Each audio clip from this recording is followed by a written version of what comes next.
This is the Mind and Mana channel here on YouTube, and I'm Sonia Falayan. And thank you for joining me today. This channel, Mind and Mana, is for Black women. It centers the voices of Black women who are interested in improving their finances so that they can live the second half of their lives with the joy of freedom, rest, travel, and ease. Oftentimes, we get to the retirement age, or we're nearing retirement age, or when I say retirement in air quotes, because some of us will be working forever. But if we choose to work, it's important that we're able to work in a way that is comfortable for us, ways that gives us joy, um, and we're doing so out of a sense of choice, not because we're just forced to have to do drudgery.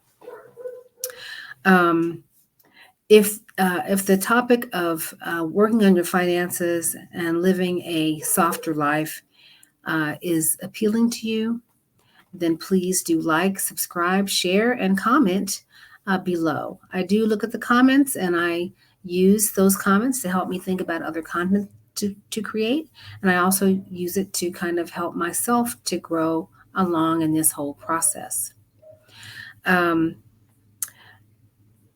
I wanted to talk a little bit about a couple things having to do with being prepared medically to leave the country, the United States, or wherever you're living, and to move to another country.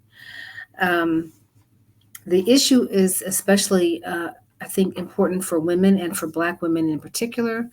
Black women have a more fraught relationship with the medical community.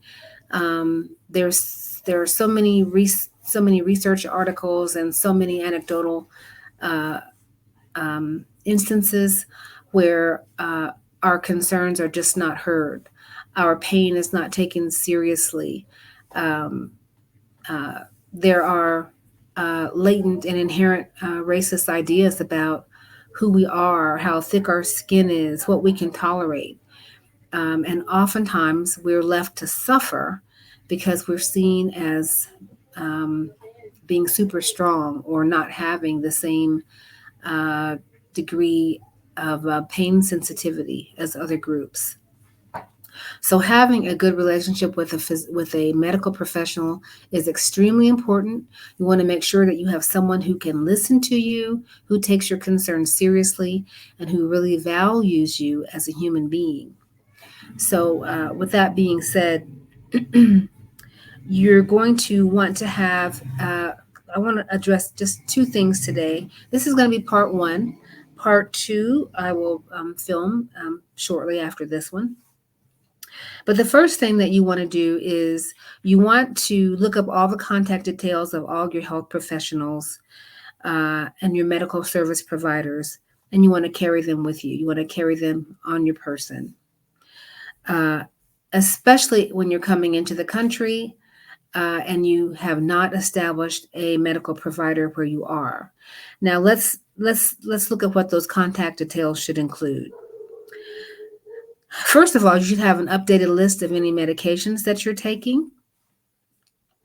You should also have the emergency contact person's number in the United States. Someone needs to know if you have an emergency, and medical professionals need to know who to reach out to in case of an emergency. You should have the address, the email, the phone number, and fax number of your family doctor back home. You should have the national emergency number of the country where you're living. You should know how to make an emergency phone call. You should have the address, the email, phone, and fax number of a nearby hospital, an ER, or a physician that's been recommended by either your family physician, an embassy, or consulate. This is if you're coming into the country and you don't really know anyone yet, you haven't had a chance to establish any relationships, but you need to come into the country with some information in hand. You should always have the complete contact details of the nearest embassy or consulate. And with that being said, I would really advise you to register with the STEP program. through the State Department. And that stands for Smart Traveler Enrollment. Yeah, Smart Traveler Enrollment Program, STEP program. That will allow you to be notified of any national emergencies, any severe or catastrophic weather conditions where you may need to be evacuated out of the country, any security warnings that you need to know about, any safety and security threats, um, any security level threats that could endanger your safety. The State Department can contact you directly. And you can sign up for the STEP program by going to state.gov/traveler, state.gov/traveler. You can also go to https://step.state.gov. So sign up for that STEP program.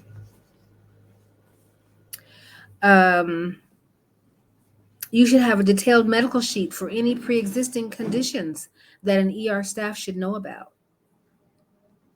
Okay, so those are the things you should have. You should have a list of all your important contacts, your emergency contact, who would want to know if you get hurt or if you're in a sticky situation, and all of your medical contacts. Okay, keep those all in one place. Keep a copy of it on your person, and also keep an extra copy in your suitcase. Okay, the next thing that you should know about is you should get a pre-departure doctor's checkup. A pre-departure doctor's checkup. Your doctors should advise you on immunizations, common diseases, prophylactic treatments, and other health risks. You can also start off by reading about travelers' health on the CDC website. You can also get information on the State Department's website. If you're going with your partner or your spouse, as many women do, you should also talk to your doctor about contraception if that is something that you are still needing to think about, and ways that you can practice safe sex if you're in an area that may not have the same access to materials that you can have at home. And secondly, and I think importantly, you will need to see your family doctor and your OBGYN beforehand, about 2 months before you leave. And that's especially true if you're going to live in a rough climate or if you're going to an area that may have standards of medical care that are lower than what you're used to. I know here in Mexico, the standards of care are very high. And as many of you know, Mexico is a medical tourism state. So people really flock to Mexico for high quality dental care, high quality medical treatment. And also people flock to Mexico for cosmetic procedures as well, because the standard is so high. So make sure that you have your important contact list, and make sure you get a checkup before you leave so that you can highlight and pinpoint any problems that may present themselves before you even leave. If you have an infection or something, or you've got something systemic going on, you can have that cleared up before you even leave the country. You don't want to come into a new country and get sick. So that's what I wanted to cover on this particular part one. On part two, we're going to talk about some of the health risks that you can avoid, that you want to look for when you're traveling abroad, and a few other things. But I'm going to leave this at part one. Thank you so much for watching, and I look forward to talking to you next time. Thanks so much.